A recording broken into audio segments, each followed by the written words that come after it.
Good morning, good evening, good night, जो भी आपका टाइम हो, वेलकम टू दिस प्यारा सा चैनल। और आज हम एक प्यारा सा चैप्टर करने वाले हैं जिसका नाम है करंट इलेक्ट्रिसिटी। ये आपके चैप्टर 12 का थर्ड चैप्टर है और one of the most interesting chapters of physics में आता है एंड साथ ही साथ one of the most important also when it comes to your JEE, NEET and board exams as well. तो आज हम लोग जितना हो सके उतना हम लोग कवर करेंगे एंड मैं मेक श्योर करूँगा कि मेरे जितने भी वीडियोज़ है वो आधे घंटे में ही सब समेट जाए, नहीं तो ज़्यादा फिर बहुत ज़्यादा ही बोर होने लगता है। उसके लिए I just try to keep my videos as short as 30 minutes and then जितने भी कंसेप्ट्स है हम 30 मिनट्स में हम लोग जितना देख सकते हैं हम लोग उतना देखेंगे एंड देन बाकी का जो भी कंसेप्ट है आपको नेक्स्ट वीडियो में मिलते रहेंगे। सो ये उतना इंटरेस्ट सबका बना रहेगा। साथ ही साथ हम लोग हर एक कंसेप्ट जो भी है हम लोग हर डीपली एकदम एनालाइज करके हम लोग पढ़ेंगे इसके बारे में। साथ ही साथ हम लोग बहुत सारे PYQs भी करेंगे। मैं एक PYQ सीरीज़ भी प्लान कर रहा हूँ जिसमें हम लोग डिफरेंट टाइप्स ऑफ क्वेश्चंस हम लोग अटेम्प्ट करेंगे जिससे कि हमको एक कॉम्पिटिटिव फील आए। तो now let's get into the chapter current electricity. So उससे पहले मैं आपको थोड़े बहुत बेसिक्स बताने चाहता हूँ, थोड़े बहुत बेसिक फंडे बताना चाहता हूँ, ठीक है।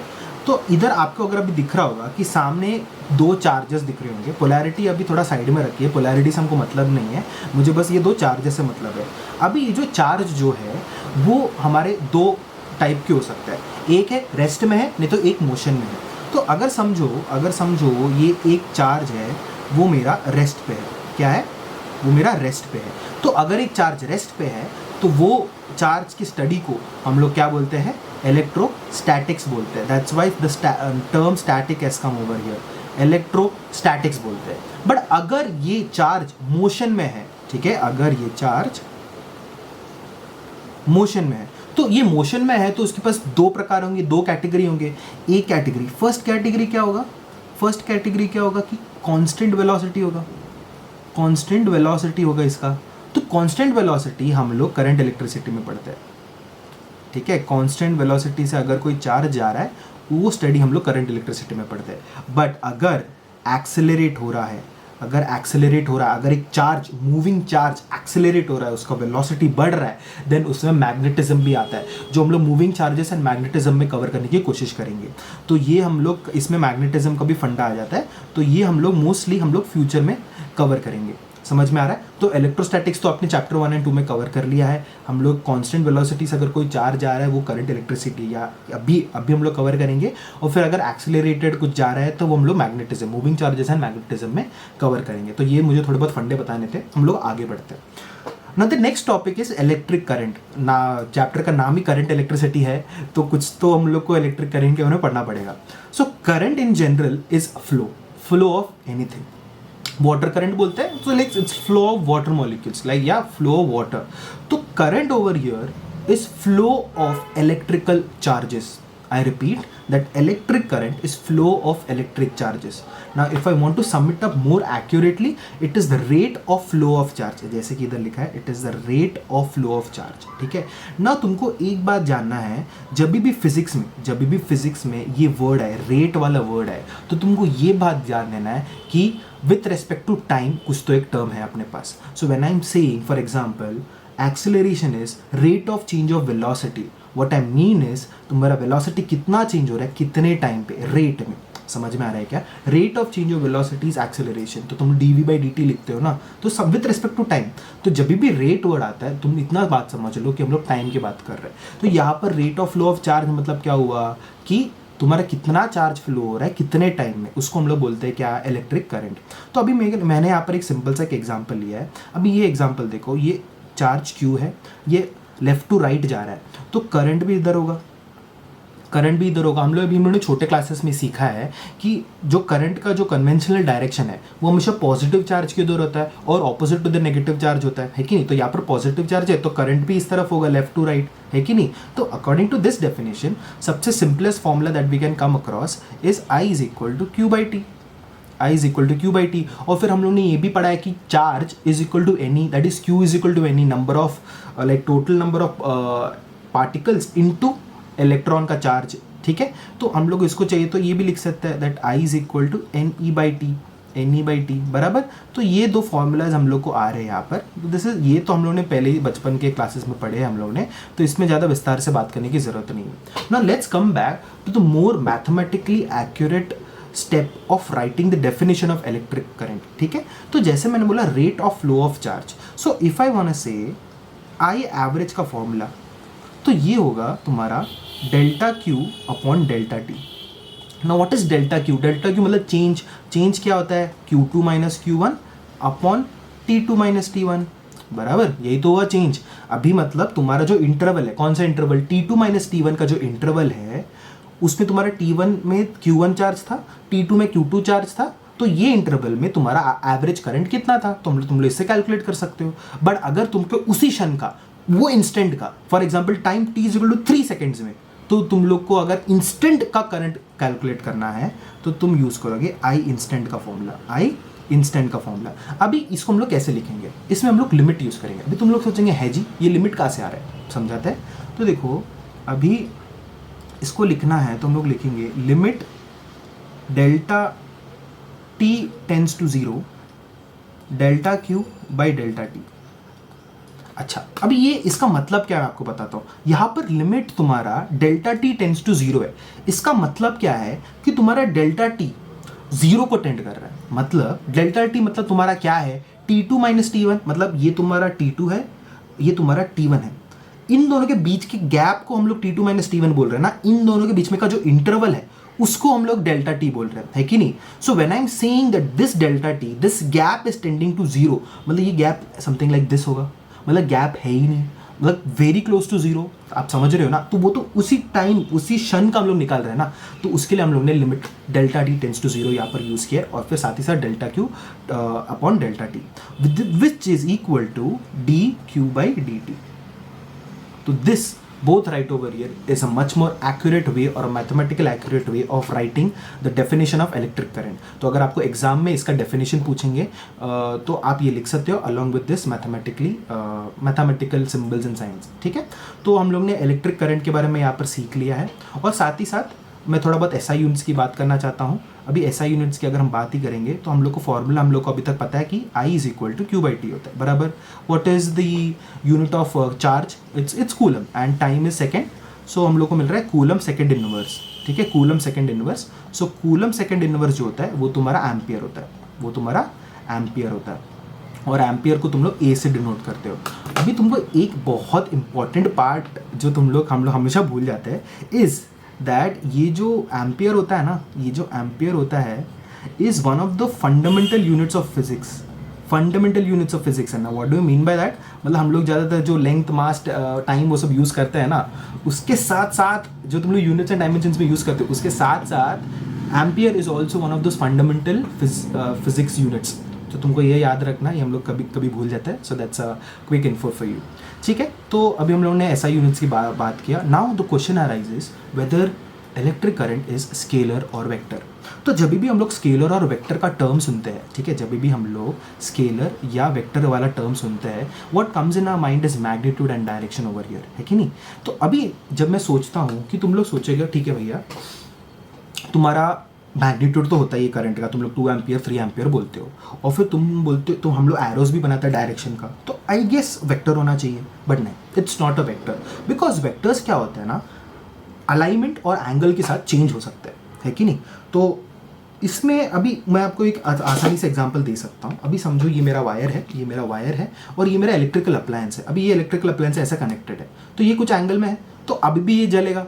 मैं ऐसा रुकूँ तभी भी जलेगा, ऐसा रुकूँ अभी भी चलेगा। या तुमने अगर अपना टीवी अपना डेस्क पे रखा है, उसको तुम नीचे लेके आओ या ऊपर लेके आओ, वो तो अभी भी ऑन रहेगा ना, ऑन होगा अगर तुमने उसके साथ वायर कनेक्ट किया है। उसके लिए this is a scalar quantity. मतलब अगर मैं बोलूँ कि इधर मेरा एक वायर है, इधर एक वायर है, इधर एक वायर है, तो ये समझो मेरा हुआ 60 डिग्रीज, ठीक है। तो ये 60 डिग्रीज है, और सेम चीज़ मैं इधर ऐसा ले रहा हूँ, और ये हुआ समझो मेरा 90 डिग्रीज, ये हुआ मेरा 90 डिग्रीज, ठीक है। ये मैं 2 एग्जांपल ले रहा हूँ, और इधर से मेरा आ रहा है 2 एम्पियर्स, और इधर से आ रहा है मेरा 3 एम्पियर्स। तो इधर से तो 5 एम्पियर ही जाएगा, 5 एम्पियर जाएगा। सेम केस भी इधर होगा, अगर इधर से 2 आ रहा है, इधर से 3 आ रहा है, 3 एम्पियर, तो इधर से 5 एम्पियर जाएगा ही जाएगा। मतलब तुम्हारे एंगल से फ़र्क पड़ रहा है क्या? नहीं पड़ रहा है। तो दैट इज़ द रीज़न ये एक स्केलर क्वांटिटी है। सो this is a scalar quantity, this is a scalar quantity. इतना समझ में आ रहा है आपको लोगों को? ठीक है। अभी अगर ये स्केलर क्वांटिटी है अकॉर्डिंग टू फिजिक्स, मतलब अगर हम लोग कोर फिजिक्स में जाए तो एक्चुअली ये स्केलर भी नहीं है, वेक्टर भी नहीं है, ठीक है, ये स्केलर भी नहीं है, वेक्टर भी नहीं है, ये है एक टेंसर क्वांटिटी। ये क्या है, ये है एक टेंसर क्वांटिटी। अभी आप लोग बोलोगे एक सेकंड, ये तो हम लोग पहले बार सुन रहे हैं, ये क्या क्वांटिटी होता है, हम लोग ने तो बस दो ही चीज़ पढ़े, स्केलर और वेक्टर। टेंसर क्वांटिटी हम लोग ने इसलिए नहीं सुना है क्योंकि ये हमारे पोर्शन में नहीं है, तो इसमें ज़्यादा डिस्कस करके फ़ायदा नहीं है। But all the physics people out there, if you are really interested about tensor quantities and आपको इसके बारे में और जानना है, you can comment down below and tensor quantities में एक वीडियो के बारे में सोचा जा सकता है। तो टेंसर क्वांटिटीज़ आप इतना समझ लो कि ऐसे क्वांटिटीज़ होते हैं जो ना ही स्केलर होते हैं ना ही वेक्टर होते हैं, ठीक है। तो अभी के लिए इतना इन्फॉर्मेशन बस। बट आपको एक बात समझना है, अगर आपको एग्जाम में पूछ भी लिया कि इलेक्ट्रिक करंट कौन सा क्वांटिटी है, स्केलर है या वेक्टर है, अगर ऑप्शन में अगर आपको स्केलर दिख रहा है तो गो फॉर स्केलर, बट अगर ऑप्शन में टेंसर दिख रहा है then tensor is the most accurate answer. तो आई होप आपको इतना समझ में आ गया होगा कि स्केलर और वेक्टर क्या है, ठीक है, और इलेक्ट्रिक करंट स्पेसिफिकली क्या है। एकदम एक्यूरेटली देखा जाए तो electric current is a tensor quantity. अभी हम लोग आगे बढ़ते हैं। अभी हम लोग एक क्वेश्चन करेंगे, this is a like PYQs है, नीट का एक PYQ है, it's a very good basic PYQ। तो हम लोग इसको सॉल्व करेंगे और हम लोग ने जितने भी कंसेप्ट्स पढ़े उसको हम लोग अभी रिवाइज करेंगे थ्रू अ क्वेश्चन ये बताता है कि a charge Q is flowing through a circuit as a function, ठीक है, एक Q को as a function of time t को गिवन है, एंड उन्होंने बोला है कि फाइंड द इंस्टेंटेनियस करंट, मतलब टाइम t इज 3 सेकेंड में तुमको उसी क्षण का तुमको इलेक्ट्रिक करंट तुमको फाइंड आउट करना है, और एक एवरेज करंट उन्होंने बोला है और इंटरवल दिया है 3 सेकेंड से लेके 5 सेकेंड्स का, ठीक है। तो सबसे पहले हम लोग इंस्टेंटेनियस ढूंढ लेते हैं, ठीक है। सबसे पहले उन्होंने हम लोग को क्या बोला है कि उन्होंने बोला कि Q is equal to 5t² minus 10t plus 3 given है, ठीक है, और उन्होंने बोला कि इंस्टेंटेनियस करंट करना है। अभी हम लोग को जितना मुझे पता है, हम लोगों ने जितना सीखा था कि I इंस्टेंट जो होता है वो मेरा क्या होता है, dq/dt होता है, dq/dt होता है ना, I इंस्टेंट जो होता है। तो इसको तो मुझे बस डिफ्रेंशिएट करना है तो कर दो। तो मुझे I इंस्टेंट, अगर I इंस्टेंट चाहिए तो मुझे बेसिकली इसको बस डिफ्रेंशिएट करना है, तो dq/dt कर लिया, तो ये मुझे आंसर क्या आ जाएगा, 5t² का क्या हो जाएगा, 10t माइनस 10। समझ में आ रहा है। तो ये मुझे I इंस्टेंट का इक्वेशन मिल गया, अब बस मुझे वैल्यू पुट करना मिल जाएगा मुझे। तो at t is equal to 3 I instant मुझे कितना मिल रहा है, I इंस्टेंट मुझे कितना मिल रहा है, देखो 10 इंटू 3 माइनस 10 विच इज़ कितना, 10 3 30, 30 माइनस 10 इज 20। तो 20 amperes is the correct answer. So 20 amperes is the instantaneous current at time t is equal to 3 seconds. इतना समझ में आ गया, ठीक है। अभी हम लोग आगे बढ़ते हैं। आगे का क्वेश्चन ये बोलता है कि एवरेज करंट ढूंढो। एवरेज करंट किधर का, तुम्हारा from t is equal to 3 से लेके t इज इक्वल टू 5 तक का, ठीक है, ढूंढते हैं। तो देखो तुम लोग को इधर बोला गया कि तुम लोग को I एवरेज चाहिए ना, तुम लोग को, ठीक है, I एवरेज चाहिए ना।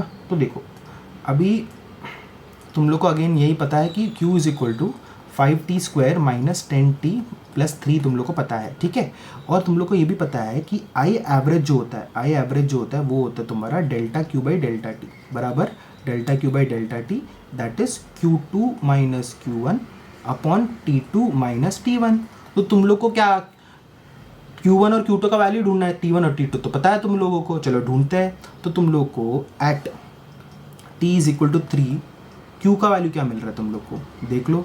तो 5 इंटू 3², ठीक है, 10 इंटू 3 है ना, और प्लस 3, ये तुमको कितना आ रहा है, 5 9 आर 45 बराबर 45 माइनस 30 प्लस 3, 45 माइनस 30 इस 15 और ये 18 हो गया, ठीक है। तो 18 कूलम हम लोग को इधर मिल रहा है।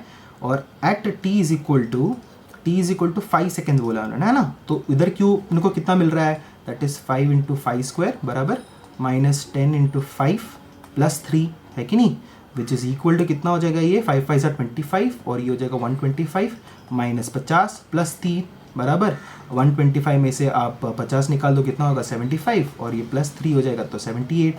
तो 78 कूलम हो रहा है हम लोग को। तो ठीक है, तो ये जो भी हमको वैल्यूज़ मिले वो इसमें डाल दो। तो इसमें वैल्यूज़ डालेंगे तो कितना हो जाएगा, ये हम लोग को Q2 मालूम है, Q2 कितना है हम लोग को, ठीक है, इसमें मैं नंबरिंग देना भूल गया। तो ये मेरा T2 है और ये मेरा T1 है, तो ये 1 और ये 2, ठीक है। तो ये मुझे कितना आ रहा है, Q2 कितना आ रहा है मुझे 78 कूलम्स, और ये 18 कूलम हो गया, और T2 minus T1 that is 5 minus 3, ठीक है। तो ये मुझे कितना आ रहा है, 78 में से 18 निकालो तो तुम्हारा कितना आएगा 60, और ये हो जाएगा 2, और ये हो जाएगा तुम्हारा 30 एम्पियर आंसर। आंसर होगा 30 एम्पियर। तो this is one type of question जो तुमको आ सकता है। It's a very basic question, but हम लोगों ने जितना कंसेप्ट सीखा उसको रिवाइज करने के लिए एक अच्छा क्वेश्चन है। अभी आगे बढ़ते हैं, एक और अच्छा क्वेश्चन है मेरे पास। तो इधर बोला है कि a current through a wire varies with time. तो यहाँ पर करंट का एक इक्वेशन गिवन है जो टाइम के साथ वेरी कर रहा है और थोड़े बहुत कॉन्स्टेंट्स के वैल्यू गिवन है। उन्होंने बोला कि find the charge that flows across the cross section of the wire in the first 10 seconds. अभी जो फर्स्ट 10 सेकेंड्स है ना, फर्स्ट 10 सेकेंड्स बेसिकली उन्होंने हमारा लिमिट दिया है। लिमिट क्या है कि टाइम इज इक्वल टू 0 से लेके t इज इक्वल टू 10 तक, इसके बीच में कितना चार्ज फ्लो है वो तुमको ढूंढना है। तो ये जो फर्स्ट 10 सेकेंड्स का मतलब वो होता है, ठीक है। अभी हम लोग आगे बढ़ते हैं। उन्होंने क्या बोला है, उन्होंने बोला कि I is equal to I not plus alpha T, उन्होंने इक्वेशन गिवन है। उनको चार्ज चाहिए। What is a very good way of introducing the term charge in this equation, that is D Q by D T. हम लोग को मालूम है ना I is equal to D Q by D T होता है, ठीक है, डाल देते हैं। तो I is equal to D Q by D t is equal to I not plus alpha t, ठीक है, बराबर। अभी डी टी को उस तरफ लेके जाओ, अभी तो बहुत सिंपल हो गया। डी की is equal to I not plus alpha t, और ये हो जाएगा मेरा कितना, डी टी, बराबर।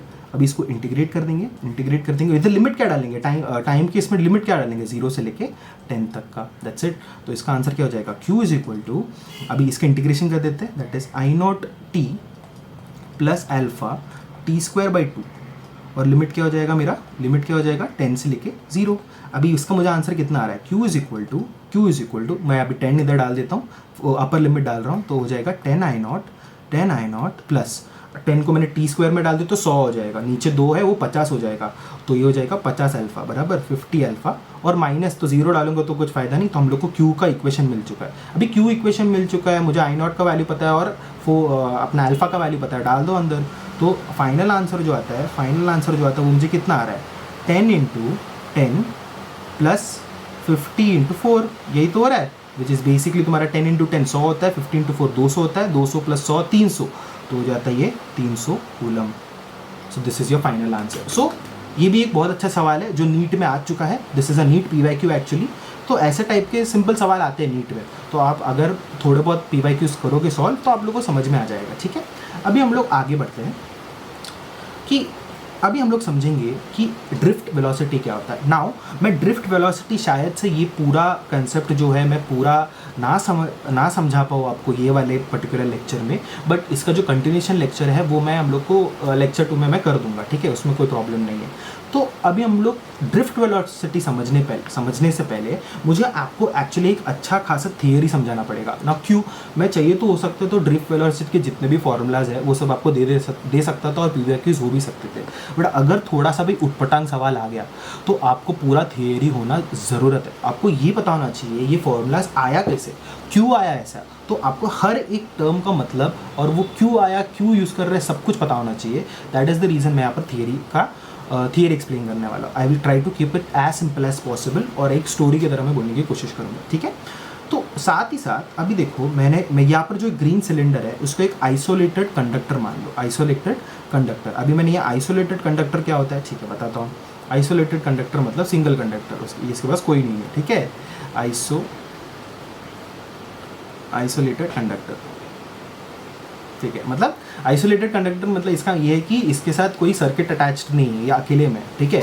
तो आइसोलेटेड कंडक्टर है यहाँ पर मेरे पास। तो अगर समझो मैंने आइसोलेटेड कंडक्टर में मैंने एक एक्सटर्नल इलेक्ट्रिक फील्ड अप्लाई किया, ठीक है, मैंने एक ई एक्सटर्नल इलेक्ट्रिक फील्ड यहाँ पर मैंने अप्लाई कर दिया है। अभी मैंने इलेक्ट्रोस्टैटिक्स में हम लोग पढ़ते वक्त ऐसा कुछ तो होता है ना कि इलेक्ट्रोस्टैटिक शील्डिंग कुछ तो होता है, इलेक्ट्रिक फील्ड नहीं होता कंडक्टर के अंदर, ऐसा कुछ तो होता है ना। तो क्या ऐसा मतलब इलेक्ट्रिक फील्ड होता है नहीं होता है, क्या कुछ तो होगा ना आंसर।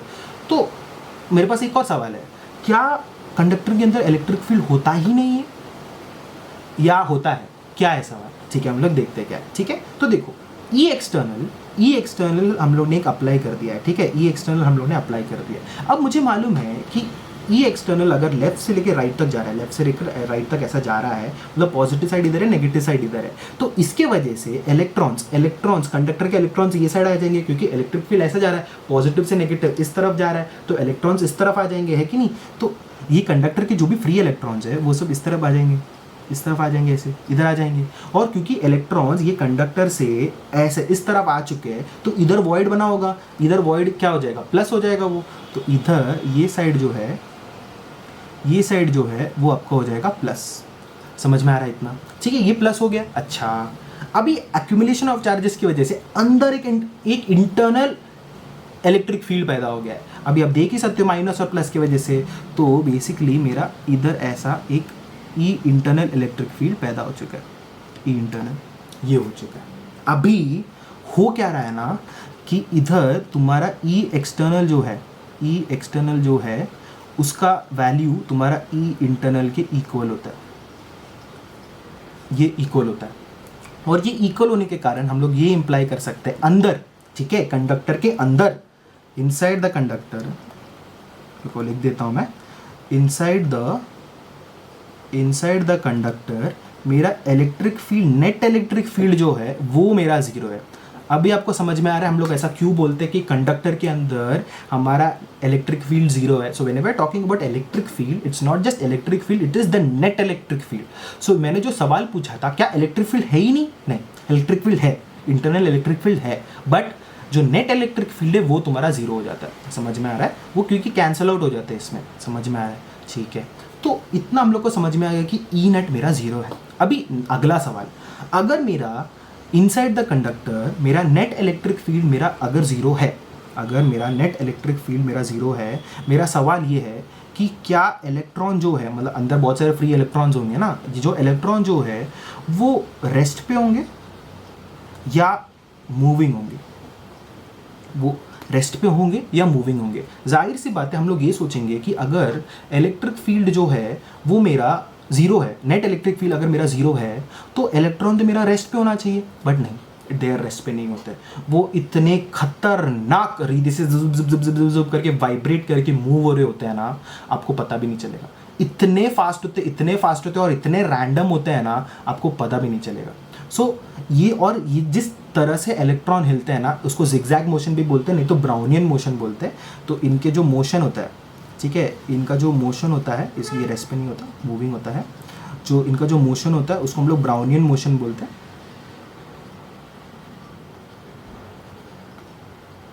ब्राउनियन मोशन और जिगजैग भी बोल सकते हैं आप, ठीक है, जिगजैग बोल सकते हो,